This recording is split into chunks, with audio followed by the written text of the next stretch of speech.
So how about those City Edition jerseys? Welcome into Clippers Talk.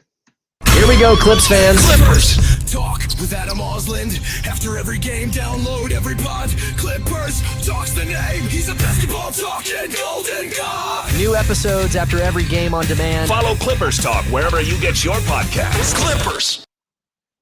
Welcome into Clippers Talk. Wasn't sure if I'd be doing a show today or this week, but I think the news cycle calls for me to speak upon something.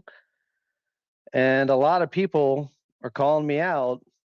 Adam, you going to talk about this? You're a company man.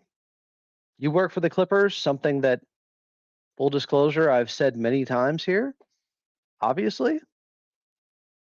So am I compromised? Do I have a vested interest? I take a lot of flack for these things. And I don't think it's going to be a very long show today because I don't have a ton to say on the issue because we're not that far in to anything happening outside of Pablo Torre and his podcast and what was mentioned today for an hour and 20 minutes. So you guys know the show. When there's breaking Clippers news, I'm here. This isn't the news I'm used to reporting on or covering or giving analysis to. And legal matters, should this become one, this is not my area of expertise at all. And yes, I will be treading lightly and just giving you some of the Cliffs notes on what is being said out there currently and the Clippers statement on this.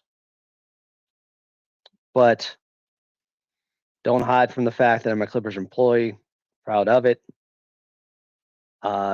Still think the magnitude of this story and the conversation surrounding it right now warrants an episode. So, you probably have heard Pablo Torre on his Pablo F'd Around and Find Out show. He did an investigation, and it's pertained to the Clippers and Kawhi Leonard. This will be brief. I will try to surmise, to the best of my abilities, my understanding of what he is alleging, inferring, and what the implications are. There's a company aspiration that was saying they were going to save the environment. They were green, here to reduce carbon footprints. They were investigated for fraud. One of the co-founders pled guilty to it. They are alleging that Steve Ballmer was an investor in it. And Kawhi Leonard allegedly got an endorsement deal of $28 million, where it appears he didn't do much marketing for it. People are alleging that he was just taking a check. It was a no-show job.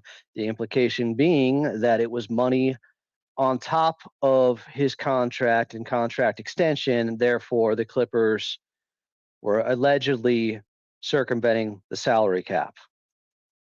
That is the operative word here today. Allegedly. These are accusations, or seemingly accusations, from Pablo Torre. They are saying Steve Ballmer's investment into aspiration is being used, or it looks like it could be being used to pay Kawhi the $28 million, therefore a loophole for paying him more money. That is what Pablo Torre and the episode is alleging here. There's some circumvention of the salary cap. That seems to be the claim. Unproven, mere allegations. He brought his own evidence and investigation to the table on the podcast. Now, the NBA completed an investigation initially when Kawhi signed with the Clippers for tampering or circumventing the salary cap. They found no wrongdoing. There were said to be sweeteners that Uncle Dennis was asking for. They investigated it. This was back in December of 2019.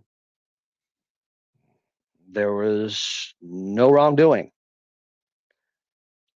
However, in that article by Sam Amick of The Athletic, he said, quote, and this is talking about Adam Silver, quote, he sees salary cap circumvention as a cardinal sin in the NBA and will always keep a watchful eye on that front. If any relevant evidence of improper benefits surfaces in the future, the league will reopen the investigation and pursue the charges yet again. That was from Sam Amick back on December 23rd of 2019 after they concluded the investigation when Kawhi initially signed and they found no wrongdoing on the Clippers' part. People are already jumping to conclusions. They're trying to parallel this to the Joe Smith situation back in the day in Minnesota when the Timberwolves were found guilty of circumventing the salary cap, losing first-round picks. I don't want to get into the rampant and reckless speculation game. Not going to do it. The jokes are endless right now on Twitter. There's going to be a lot of incoming. Just be aware of that. There's already stories, and this is what I'm talking about, from radio hosts that are just alleging completely unsubstantiated claims against Kawhi.